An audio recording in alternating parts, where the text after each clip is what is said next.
Teacher Ann here with VIPkid. I wanted to make a video today about props.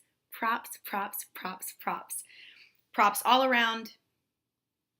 That's not a prop. This is not a prop. This is a drawing from my daughter that she left me. Yeah. This is not one of my props. Okay, props all around. I will tell you, I've been with VIPkid for 7 months, as I have said in other videos before.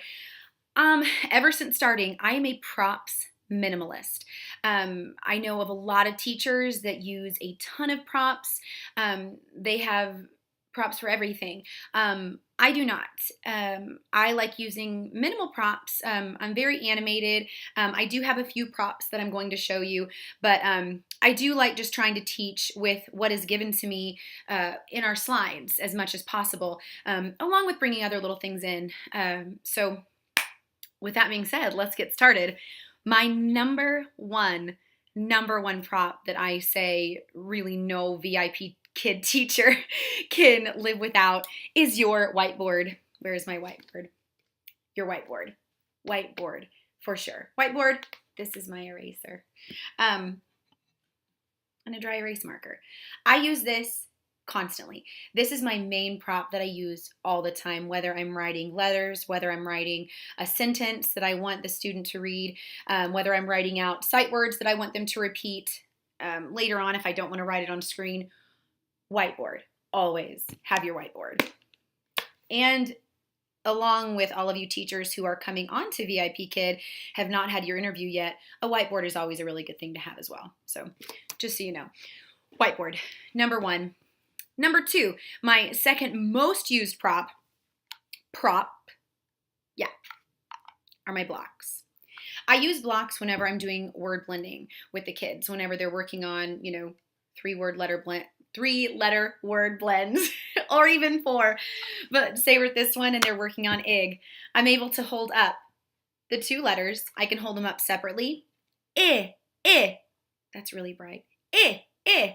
And again, it's, oh yeah, that's right. I. G. Ig. To be able to show them ig. Then you can bring on your next letter. Ig, big, and be able to show them in that way. That way they can kind of see the word blend itself, and then you can twist and do the other letters that are along with your word blending for that day. So it's nice, and you can do 4 on these, which is really nice. I really like it. It was a great idea. Kids love it. Students love it. They think it's great. So blocks, number 2, most used prop.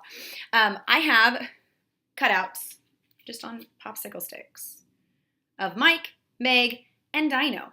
I don't have any other characters from our VIPkid stories or slides at all.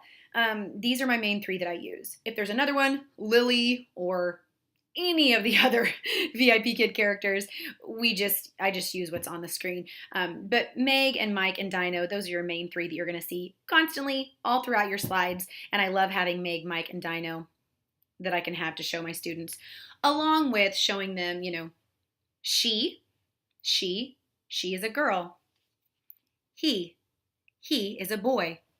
And then I can show them they, or we. Students like them also. And they get a kick out of seeing Dino, and they'll usually have their Dino doll that they can show you. I do not have a Dino doll yet. Until I get that. Hey, I use my stick Dino, and he works great. So, Meg, Mike, and Dino, sticks. They work awesome. My next prop that I have, my colors. Many of your students, you'll notice, they already know their colors, but it's nice to have your color cards to be able to show the student as well. I don't have pink, but I'm always able to come back here to my handy-dandy butterflies and show them pink through my pink butterfly, and they really enjoy that also. The sun is really bright. It's fine. So, color cards. They love those. On the back is actually written the color of each one. That's nice also. For trial students, mainly just trials. In the very, very beginning, if you are teaching beginner students, you will use letter cards quite often. A lot of mine are a little more advanced for the letter cards, but I every once in a while still do get my few trials that you do use your letter cards for, especially A, B, C, and D in those first few trial students. So letter cards. It shows an upper and a lowercase on each one of my cards. It really does help as well.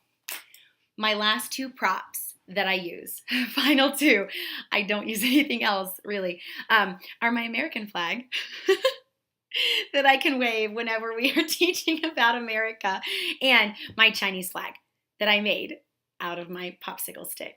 And I just printed this one off. They love it. They get a kick out of it. They love those props as well. They love the flags.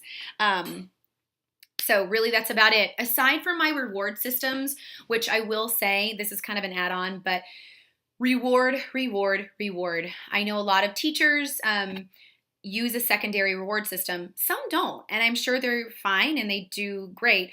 My students love a secondary reward system along with the stars that you can give them in class. But the reward system is fantastic, and that way you can give a few more. You have, 5 of your stars, and then I typically have, and I ask them in the beginning, okay, when you do a good job, what would you like? And, my regular students, they know, they have their choices. Would you like flowers, apples, butterflies, airplanes, or seashells? And I give them that option. I also have my cars that I put on a road. And they really like this. Mainly my students are picking the cars at this point. They love cars. They love my airplanes. Really, I think they like all of my props. They really enjoy everything. So props, minimalist prop teacher here. But I am a very big reward system giver. There are so many different rewards that you can use, and I'm actually probably going to update my reward system because I've had mostly the same ones for the last 7 months, but my students don't seem to mind. They keep rebooking me, they keep picking different ones, and they love it. So anyway, again, Teacher Ann here with VIPkid. If you like what you see and you'd like to subscribe to my link, please do so. That's awesome. I have my referral link down below if you are wanting to have a teacher to help you through the hiring process and maybe get you a little closer to getting that interview. I would love to help you with that. I would love to help you through the process. I have my email down below. If you have any questions, please email me.